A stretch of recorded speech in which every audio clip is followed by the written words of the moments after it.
And it was formed about 350 million years ago in the seabed of the ancient oceans.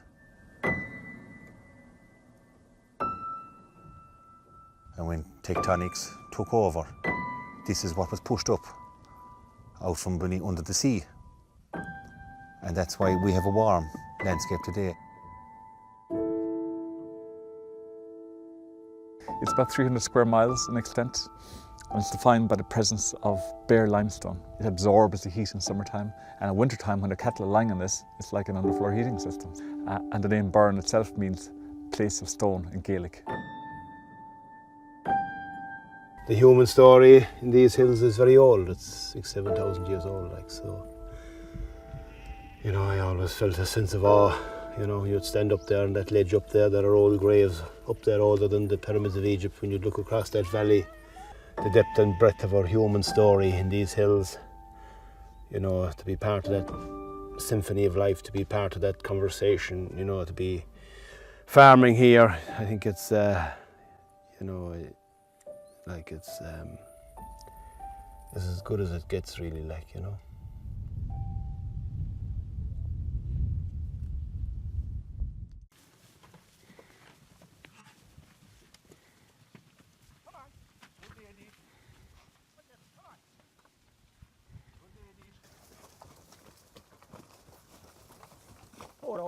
Four old pits. Oh, you're made to go, sure. You're made to go. I know you are.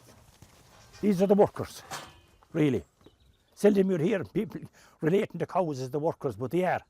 Because without them, the burn or the terrain wouldn't look the same. So they had kept it that way by grazing it and keeping it as it is. Men will improve it a certain amount, and he also can disimprove it. Come on, Pete. Come on, Pete. Ho, ho, ho, ho, All we are doing is doing what our ancestors for 3,000 and 4,000 years had mastered that time. We graze these lands in the winter time, which is alien to the rest of Europe.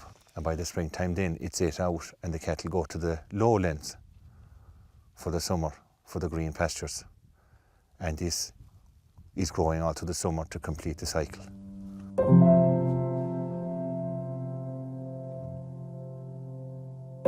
The Burren is kind of strange, okay? At one level you can view the Burren as an environmental catastrophe. Farmers cleared all the woodland, the soil is washed away and you get this bare skeleton landscape that you see today.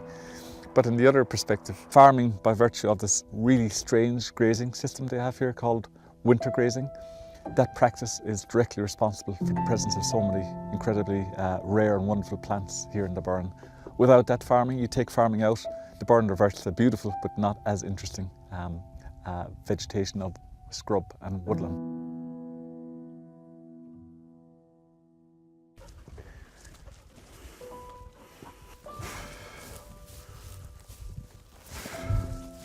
This is the yarrow, you know, harebell.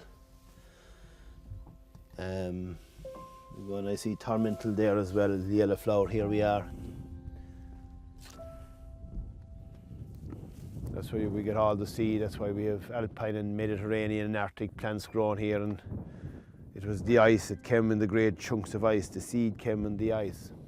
You know, as someone described it one time like as a mad sower, like with seeds from all over the world and flowers and scattered it all over the Burren, like, you know. But it was the ice that came that left the seeds after it and shaped a lot of this landscape as well.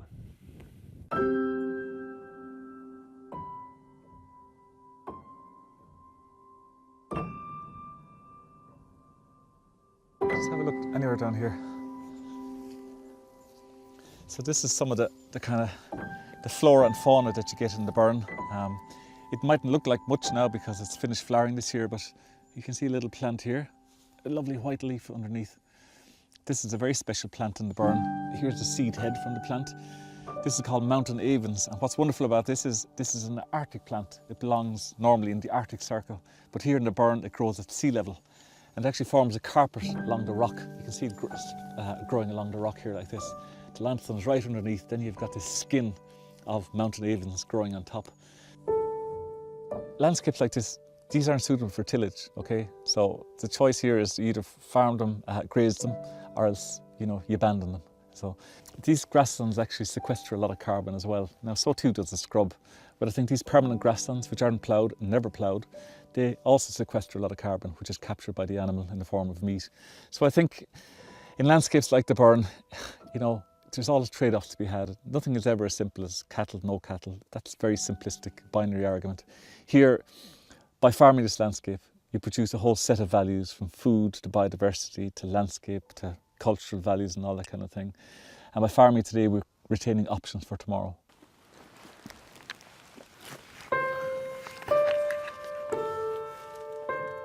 One of the most beautiful things in the world would have to be people in place, And I think that's someone's connection with their landscape.